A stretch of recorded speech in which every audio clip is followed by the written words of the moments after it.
wabarakatuh.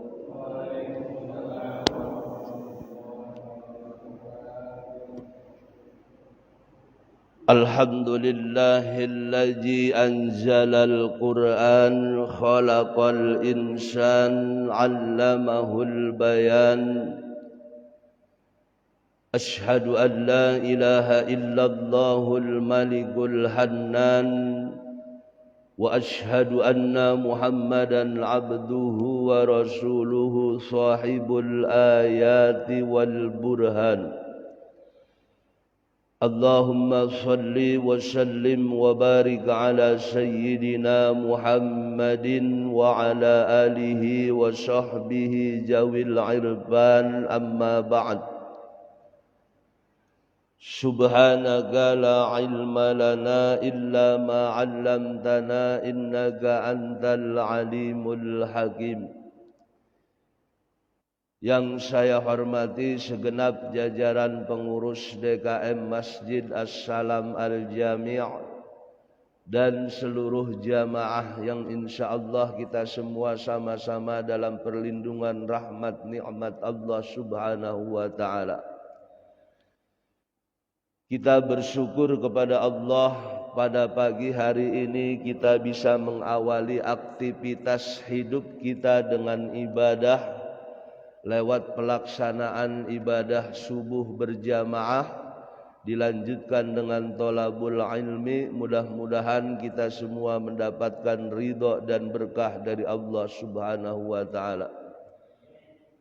Salawat teriring salam semoga tercurah dan terlimpah kepada Nabi besar Muhammad sallallahu alaihi wasallam beserta keluarga dan para sahabat-sahabatnya. Marilah seperti biasa kita mengawali taklim kita dengan pembacaan Ummul Quran atau suratul Fatihah.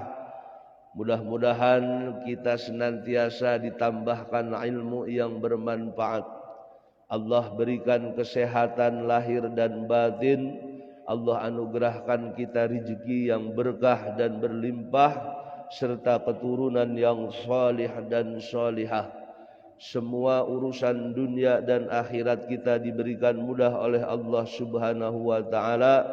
Puncaknya kita mohon kepada Allah mudah-mudahan kita kelak diwafatkan dalam keadaan husnul khatimah.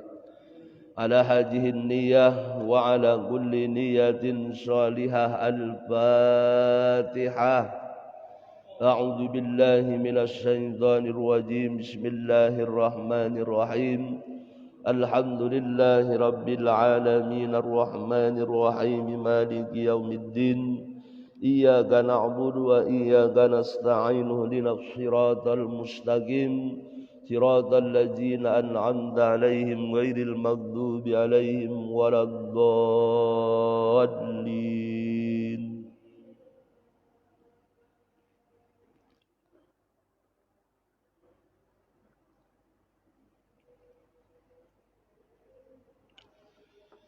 Bismillahirrahmanirrahim. An Ibni Mas'udin radhiyallahu anhu qala, diriwayatkan dari sahabat yang namanya Abdullah bin Mas'ud radhiyallahu an, dia berkata, haddatsana Rasulullah sallallahu alaihi wasallam wa huwa as-sadiqul masduq. Telah menceritakan kepada kami Rasulullah sallallahu alaihi wasallam wa huwa as-sadiqul masduq, dan dia Nabi itu as-sadiq, orang yang jujur, wal masduq, orang yang terpercaya. Jadi ini ada kalimat yang menarik yang disampaikan sahabat Abdullah bin Mas'ud tentang sosok Rasulullah sallallahu alaihi wasallam, di mana dikatakan Nabi ini as-sadiqul masduq, orang yang jujur dan terpercaya. Karena memang Nabi ini adalah orang yang tidak pernah berdusta. Dari sejak kanak-kanak sampai diangkat menjadi nabi, enggak pernah nabi itu berkata bohong. Dan ini yang disampaikan oleh sahabat Abdullah bin Mas'ud ini karena Rasulullah ingin menceritakan tentang sesuatu yang sifatnya gaib. Makanya Nabi bilang, Abdullah bin Mas'ud bilang as-sadiqul masduq. Inna ahadakum yujma'u khalquhu fi batni ummihi arba'ina yawman nutfatan. Kata Nabi, inna ahadakum, sesungguhnya salah seorang kalian, yujma'u khalquhu, Allah himpunkan proses penciptaannya, fi batni ummihi, di dalam perut ibunya, arba'ina yauman nutfatan, itu selama 40 hari dalam bentuk nutfah. Nutfah itu adalah wahyal ma'ul qalil, air yang sedikit, wal muraduhuna al maniyu, yang dimaksud di situ adalah air mani. Jadi kita ini proses penciptaan kita manusia yang diproses oleh Allah di dalam perut seorang ibu, pertama dalam bentuk sperma atau air mani. Selama 40 hari sperma tersebut diproses di dalam rahim ibu kita.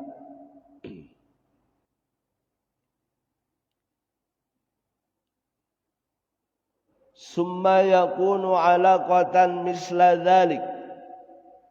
Setelah 40 hari nutfah tersebut berubah. Air mani tersebut berubah menjadi alaqah, segumpal darah. Yaitu wahya damun jamidun, darah yang menggumpal yang Allah simpan di dalam perut ibu kita. Jadi berubah dari air sperma menjadi segumpal darah. Karena di dalam Al-Quran Allah berfirman, khalaqal insana min 'alaq. Allah menciptakan manusia itu dari segumpal darah. Segumpal darah ini proses dari nutfah tadi, yaitu air mani. Summa yakunu mudghatan misla jalik. Setelah 40 hari itu alaqah tadi, segumpal darah tadi pun berubah menjadi mudghah. Mudghah itu adalah segumpal daging. Jadi diproses oleh Allah segumpal daging ini di dalam perut rahim ibu kita selama 40 hari pula. Jadi genap 20 hari. Dalam bentuk nutfah sperma 40 hari. Dalam bentuk alaqah darah 40 hari. Dalam bentuk mudghah 40 hari. Berarti 120 hari atau 4 bulan. Makanya banyak orang ketika istrinya mengandung hamil itu mereka melaksanakan apa? Tasyakuran di bulan keempat. Karena disitulah proses penciptaan manusia sudah dalam bentuk yang sempurna. Jadi Allah ciptakan bentuknya, Allah ciptakan pendengarannya, penglihatannya, dan semuanya.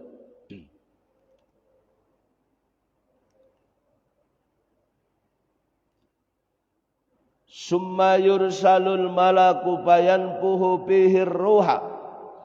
Nah setelah bayi itu, setelah janin tadi sempurna dalam bentuk manusia, yursalul malaku, Allah utus seorang malaikat.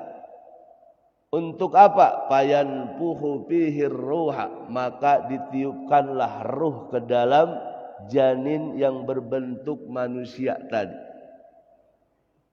Nah, disitulah sudah jadi hidup bayi.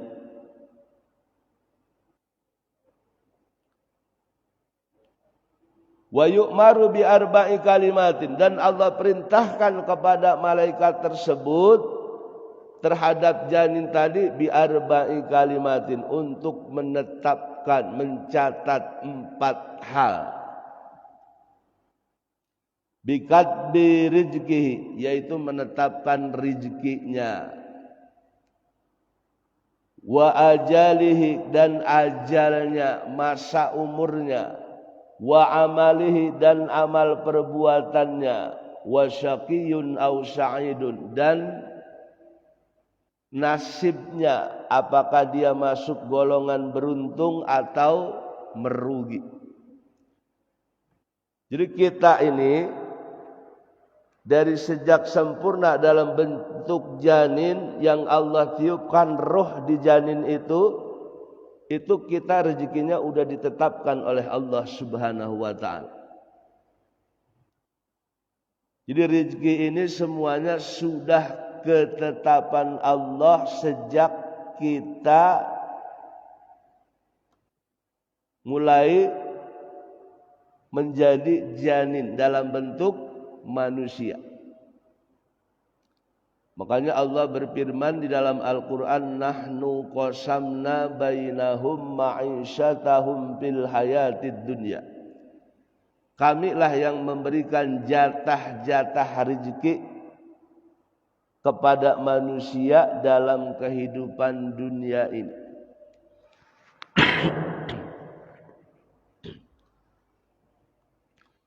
Jadi semuanya sudah merupakan ketetapan Allah Subhanahu wa ta'ala. Rezeki kita udah ditentuin. Wa ajalihi, dan Allah juga sudah tentukan usia umur kita hidup di dunia. Dari sejak keluar dari rahim, alam rahim, menuju alam dunia, sampai kemudian wafat menuju alam kubur. Allah tentukan sudah umurnya. Wa amalihi, termasuk amal perbuatannya. Ini orang ntar hidupnya begini, sudah Allah tetapkan. Wa syaqiyun aw sa'idun, dan juga nasibnya. Apakah dia termasuk golongan orang yang bahagia atau sengsara. Semuanya sudah Allah tetapkan.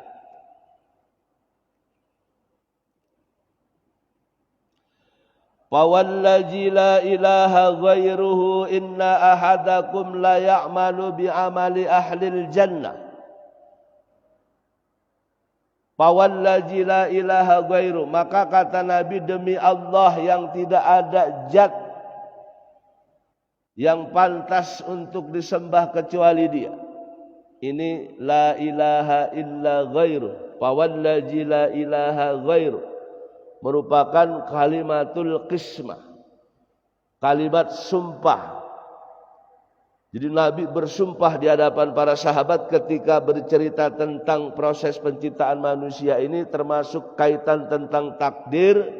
Nabi bilang, demi Allah yang tidak ada Tuhan yang wajib disembah kecuali Dia. Inna ahadakum, sesungguhnya salah seorang kamu, la ya'malu bi amali ahlil jannah, ada yang ketika hidupnya dia beramal baik, beramal soleh, rajin ibadah, sholatnya, ngajinya, puasanya, zakatnya rajin. Hatta ma yakuna bainahu wa bainaha illa zira'un, sampai jarak antara dia dengan surga itu dekat.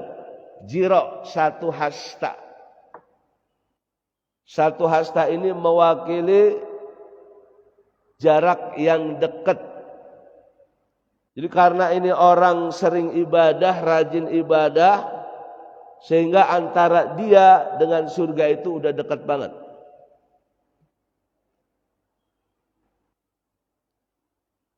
Fayasbiqu alaihil kitab, tapi tiba-tiba catatan takdir mendahuluinya. Faya'malu bi'amali ahlin nar, maka kemudian dia melakukan perbuatan-perbuatan dosa, perbuatan-perbuatan penduduk neraka, ahli neraka. Fayadkhuluha, dan klimaksnya, endingnya dia masuk ke dalam neraka jahanam. Wa inna ahadakum la ya'malu bi amali ahlin nar, dan sesungguhnya salah seorang kamu ada yang beramal ahlin nar, perbuatan penduduk neraka, suka dosa, suka berbuat yang menyimpang, yang diharamkan Allah Subhanahu wa taala. Hatta ma yakuna bainahu wa bainaha illa jira'un, sehingga jarak antara dia dengan neraka jahanam itu tinggal sejengkal.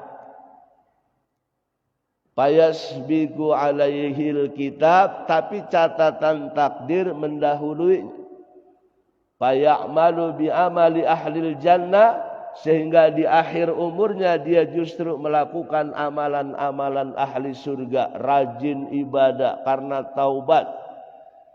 Dia rajin ibadahnya di masa-masa akhir hidupnya. Fayadkhuluha, sehingga klimaksnya, endingnya orang itu masuk ke dalam surganya Allah Subhanahu wa taala. Ini hadis ini mesti kita cermati dengan seksama, yang berkaitan dengan masalah takdir. Bahwa Allah sudah menetapkan takdir kita dalam 4 hal, yaitu rezeki, amal, ajal, dan nasib. Cuma mesti kita pahami tentang takdir ini, bahwa yang namanya takdir itu ada yang namanya takdir mubham, ada yang namanya takdir mu'allaq. Takdir mubham itu apa? Takdir yang sudah paten, yang enggak bisa dirubah. Contoh, kita lahir waktunya kapan, jam berapa, menit keberapa, di mana dilahirkannya, dari keturunan siapa, apa jenis kelaminnya, itu adalah takdir mubham. Takdir yang udah enggak bisa dirubah. Kita lahirnya tanggal berapa, dari keturunan siapa, ini nggak bisa dirubah, nggak bisa dirubah oleh manusia sedikit pun. Ini namanya takdir yang paten.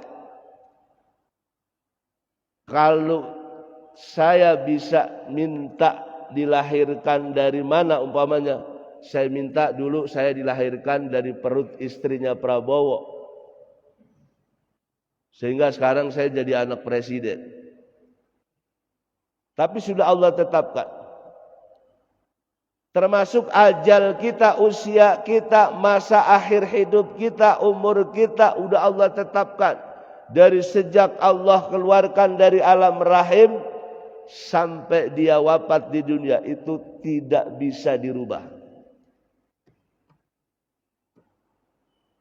Nah, mungkin kita bertanya, kok ada orang banyak yang berdoa minta dipanjangkan umur. Allahumma tawwil umurana, ya Allah panjangkan umur kami. Sehingga ketika orang berdoa dengan doa tersebut minta dipanjangkan umur, maka logika kita berarti umurnya bisa berubah. Andaikan dia sudah ditetapkan 60, karena dia berdoa panjang umur bisa jadi 70. Bukan itu maknanya. Jadi bicara orang berdoa tentang minta dipanjangkan umur, itu konteksnya adalah kualitas umur, bukan kuantitas umur. Diharapkan ketika kita berdoa minta dipanjangkan umur, maka hasilnya adalah semua umur kita yang Allah beri di dunia itu penuh manfaat dan barokah. Nah, itu namanya orang minta dipanjangkan umur. Nggak akan bisa orang udah ditetapkan 60 tahun lalu dia berdoa minta dipanjangkan umur jadi 70 tahun. Enggak. Kenapa? Ini takdir yang sifatnya mubham, paten, yang nggak bisa dirubah. Tapi ada juga takdir yang sifatnya mu'allaq, yang bisa berubah dengan usaha manusia dan atas izin Allah Subhanahu wa taala. Apa di antaranya takdir mu'allaq itu? Rezeki. Kita bisa merubah rezeki kita dari yang sedikit menjadi banyak. Ada orang hidupnya susah mulu. Kemudian dia berpikir, saya harus merubah hidup saya. Dia melakukan usaha keras, upaya, dan juga memohon kepada Allah Subhanahu wa taala. Akhirnya dia bisa hidup kaya. Ini masalah rezeki ini termasuk yang namanya takdir mu'allaq. Nah begitu juga tadi amal perbuatan, amal kita itu takdir mu'allaq. Kita bisa merubahnya. Karena kita manusia ini dikasih 2 sinyal sama Allah di dalam badan kita. Apa sinyalnya? Hati dan akal. Kalau kita melakukan perbuatan dosa, perbuatan maksiat, itu hati kita berontak, akal kita juga enggak nerima.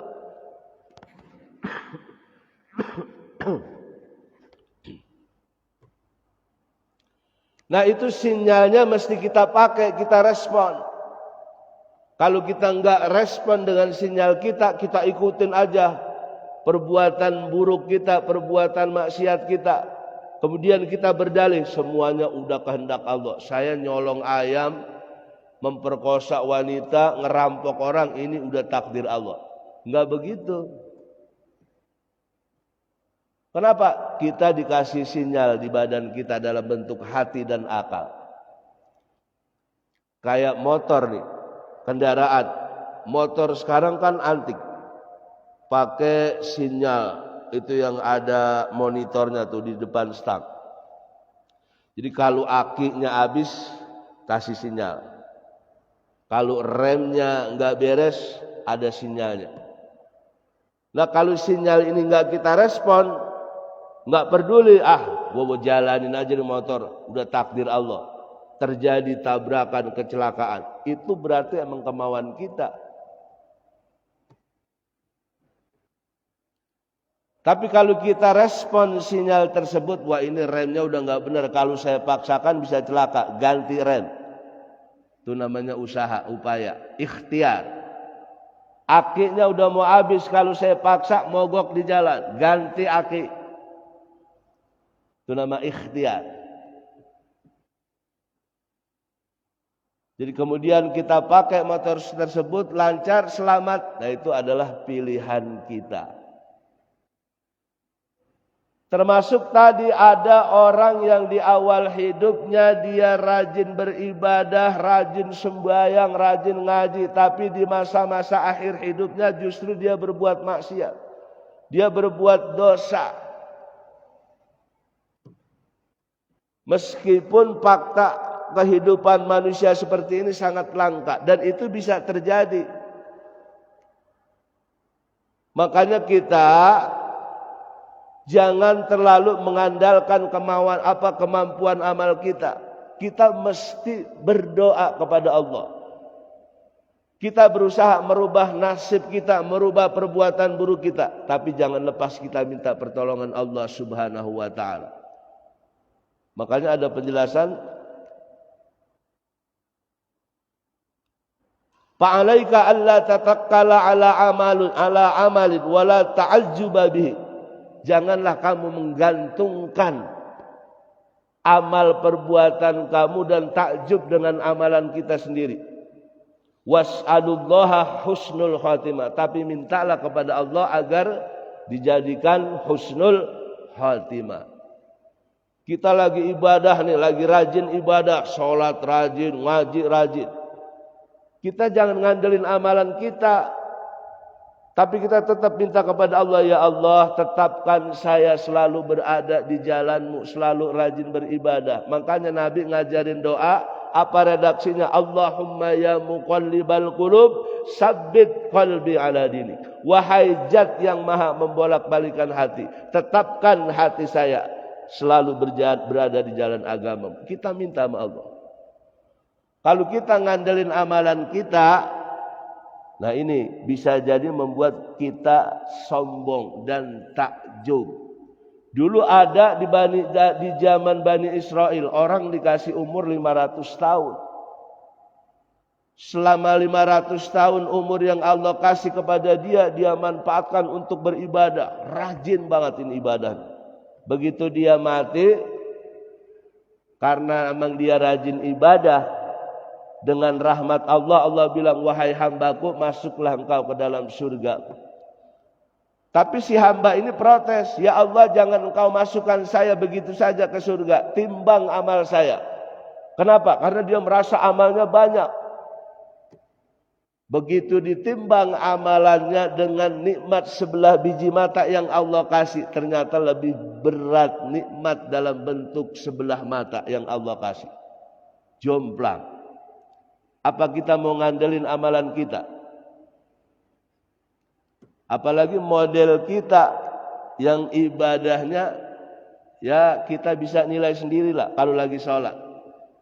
Begitu takbir Allahu Akbar, semestinya kan kita ketika sholat, dari sejak takbiratul ihram, pikiran kita, hati kita fokus hanya kepada Allah.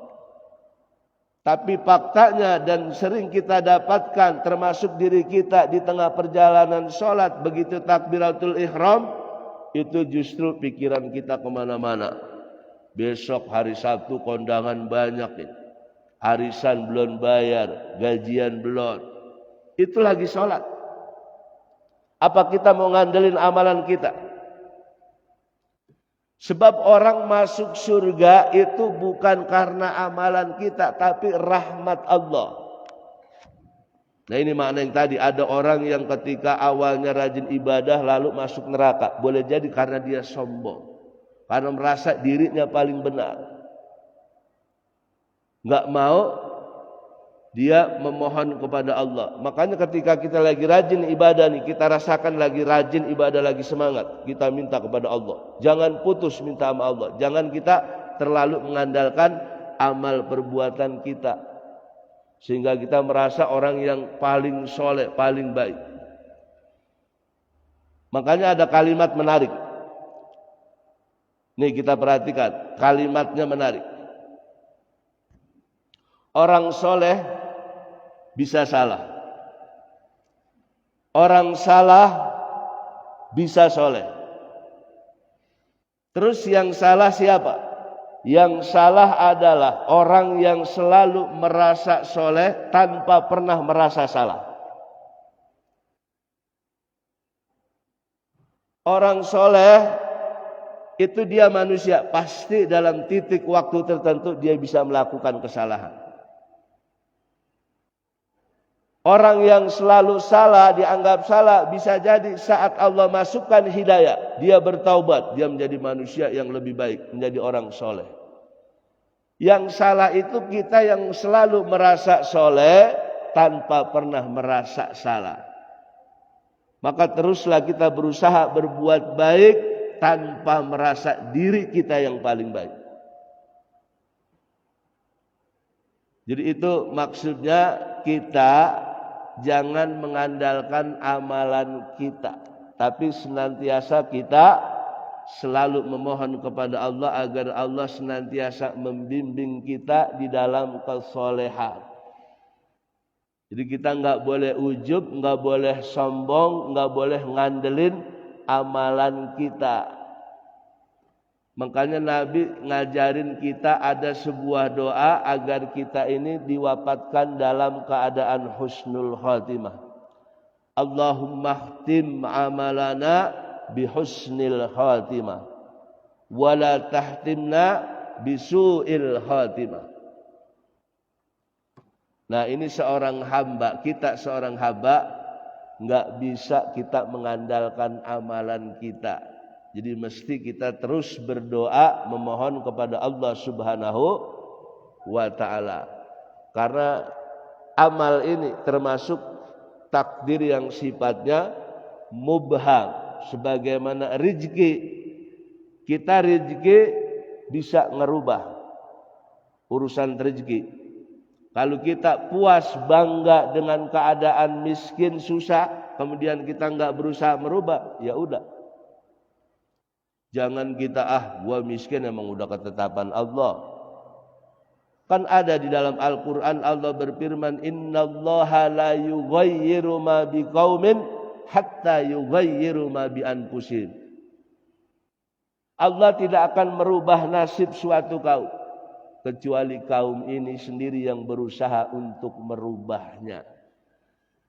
Jadi urusan rezeki, urusan nasib itu adalah takdir yang sifatnya mu'allaq, yang bisa dirubah dengan ikhtiar yang dilakukan manusia, yang juga dengan bantuan pertolongan Allah Subhanahu wa ta'ala. Dan kita mesti yakin, kita tanamkan di dalam akidah kita bahwa tidak ada yang bisa melakukan sesuatu secara sempurna kecuali izin dan kuasa Allah Subhanahu wa ta'ala.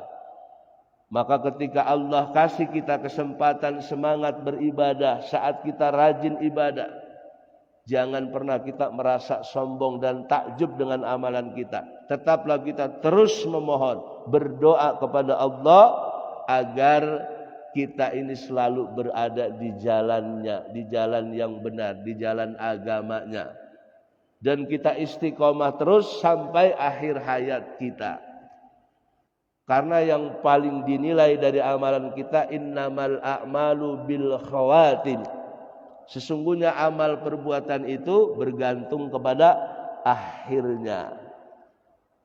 Jangan juga kita niat, biarin gua masih muda, mau lagu apa, mau berbuat dosa, berbuat maksiat, ntar gua udah tua bertobat. Apa kita bisa ngejamin umur kita, bisa menjamin diri kita di saat tua kita bertobat? Kalau enggak pertolongan Allah, bisa saja dia terlalu yakin dengan apa pemikirannya, dia ikutin hawa nafsunya, selagi muda dia berbuat semaunya. Tapi hatinya Allah enggak kasih hidayah, naudzubillah, sampai dia mati. Makanya rahmat Allah ini berdasarkan ikhtiar manusia. Termasuk ketika saya tadi mengatakan bahwa kita masuk surga ini karena rahmat Allah, bukan berarti orang yang pendosa kemudian dikasih rahmat Allah masuk surga. Enggak, rahmat Allah diberikan kepada orang yang punya ikhtiar untuk memperbaiki dirinya dalam urusan ibadah, dalam urusan bermuamalah.